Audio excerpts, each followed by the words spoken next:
Good morning students. In today's session we are going to see the magnetic boundary condition. Like boundary condition we have discussed in electrostatics also. So under the boundary condition we'll have a boundary where we will be assuming the two dielectric medium. In case of your electrostatics, here we have assumed the dielectric medium to be epsilon 1, and in medium 2 the dielectric is assumed to be epsilon 2. And here two analysis we have done. One is going to be your tangential component analysis and second one is going to be your normal component analysis. In case of there are two analysis in case of your boundary conditions. In when we started to analyze the electrostatic boundary condition, the same analysis has to be done in case of your magnetic boundary condition also. The two analysis is going to be tangential component analysis and normal component analysis. In tangential component analysis we will use a rectangular contour for analyzing, whereas in normal component analysis we'll use a Gaussian cylinder. The parameter what we are going to analyze it in tangential component analysis is going to be magnetic field intensity, whereas in case of normal component analysis we will be analyzing the term magnetic flux density. Therefore, Ampere's law is applied for tangential component analysis. In Ampere's law in magnetostatics is applied for tangential component analysis, whereas in case of normal component analysis, Gauss's law of Gauss's law in magnetostatics is applied. Ampere's law in magnetostatics states that the magnetic field intensity in a closed line is equal to the current enclosed in the path. Gauss's law in magnetostatics states that the magnetic flux density in a closed surface will be equal to 0. So these are all the hints we need to remember when we are going for the derivation of your magnetic boundary condition. We have two analyses. One is going to be your tangential component analysis. Second one is going to be the normal component analysis. For tangential component analysis, we use a rectangular contour. In tangential component, for normal component analysis, we use a Gaussian cylinder. In tangential component analysis, the parameter H is analyzed. Normal component analysis, the parameter B is analyzed. H is nothing but your magnetic field intensity. B is your magnetic flux density. To have the tangential component analysis, we are going to utilize Ampere's law. To have the analysis towards your normal component analysis, we will be utilizing Gauss's law in magnetostatics. The Ampere's law in magnetostatics is magnetic field intensity in a closed line, we can say the magnetic field intensity coming out from any closed line is equal to the current enclosed. It is your Ampere's law. Gauss's law in magnetostatics states that the magnetic flux density coming out from any closed surface is equal to 0. Therefore, it is your Gauss's law in magnetostatics. Now we'll go for the derivation of the boundary condition. Why this boundary condition is required? In the sense we have to apply some boundary conditions for any of the application, like minimum value and maximum value. What will be the output if a minimum is applied? What is your output? What is going to change at its output if you are going to apply the maximum value of the boundary condition? Just as in case of your electric field, it obeys certain rules, the magnetic field also obeys certain rules along the boundary of two different materials. Here we are going to have the analysis towards the tangential component and normal component. In tangential component, we will be discussing our magnetic field intensity. For normal component, we will be discussing the magnetic flux density. The equivalent dielectric constant in case of your electrostatics, you will be having the dielectric constant permittivity, whereas in case of magnetostatics we will be having the dielectric constant as permeability. Here epsilon is epsilon naught into epsilon r. Here mu is going to be mu naught into mu r. Epsilon naught is your absolute permittivity and epsilon r is relative permittivity. Mu naught is absolute permeability. Mu r is relative permeability. Now the constant focusing towards your absolute permeability is 4 pi into 10 to the power of minus 7, and the constant of your absolute permittivity is going to be your 8.854 into 10 to the power of minus 12. So we have just an analogy between your electrostatics and magnetostatics. We'll be writing the term of your dielectric constant in case of your electrostatics as permittivity, whereas in case of magnetostatics it is written as permeability. This is the property of the material which basically describes how the material concentrates magnetic field. The units will be measured as Henry per meter, which is a measure of inductance over the length. Now going back to the magnetic boundary condition, it is going to be the boundary medium 1 and medium 2. So in case of your magnetic boundary condition, this is your boundary and we have medium 1 and medium 2. The permeability in medium 1 is mu 1 and the permeability in medium 2 is mu 2. We are going to assume two contour. One is going to be the rectangular contour, another one is your Gaussian cylinder. Rectangular contour is utilized for tangential component analysis and Gaussian surface is utilized for normal component analysis. The direction of the field for the tangential component and normal component is shown over here. Here you have a tangential component of magnetic field, normal component of your magnetic field. The total magnetic field intensity is equal to the vector sum of your tangential component and normal component. Similarly, when you are going for the analysis of your normal component analysis, in this we will be analyzing the magnetic flux density. The magnetic flux density tangential component direction is tangential to the boundary and it is represented as B10. The normal component is nothing but the perpendicular component, perpendicular to your tangential component. Therefore, the total value of your magnetic flux density is the vector sum of your tangential component and normal component.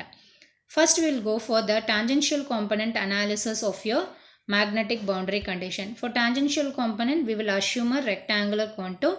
Let A, B, C, D, A is going to be the closed rectangular contour of with del W and del H. When you consider here in this closed contour, in tangential component analysis, we have to apply the Ampere's law. Ampere's law states that the magnetic field intensity coming out from the closed line will be equal to 0. Is equal to the current enclosed in the path. Now for this rectangular contour, that is A to B, B to C and C to D, the total magnetic field according to Ampere's law, you can write it as the magnetic field intensity along the path A to B, H dot dl, plus the magnetic field intensity along the path B to C, H dot dl, plus the magnetic field intensity along C to D, H dot dl, plus the magnetic field intensity along D to A, H dot dl is equal to the current enclosed. Here you have to assume two conditions. One is if the current enclosed is I, what will be the value of your tangential component analysis? Suppose if the current enclosed is going to be 0, what will be the nature of your magnetic field intensity? Now if you see the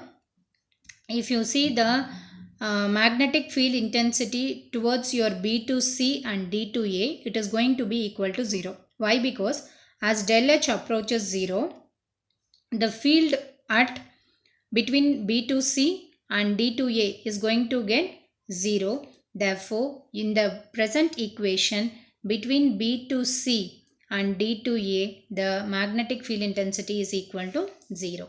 Therefore, after that we will have the total magnetic field intensity as H dot dl A to B plus integral C to D, because the other two path, that is B to C and D to A, the magnetic field is going to be 0.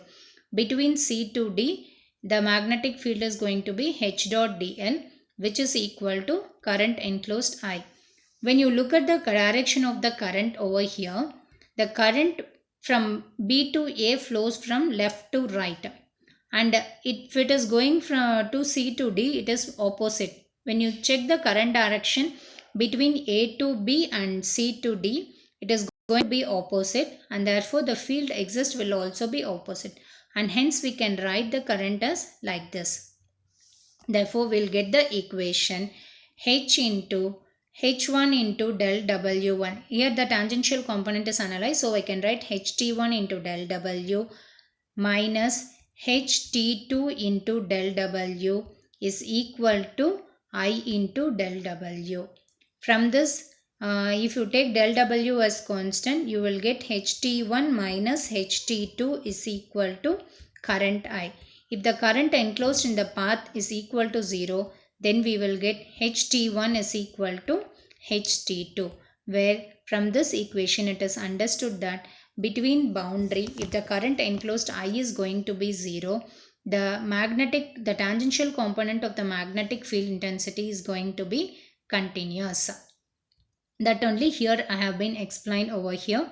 You can see according to Ampere's law, your line integral of your magnetic flux field intensity is equal to the current enclosed.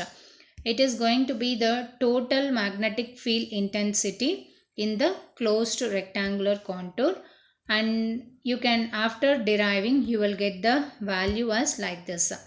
Because this is going to be the current, so current can be written as K into dW.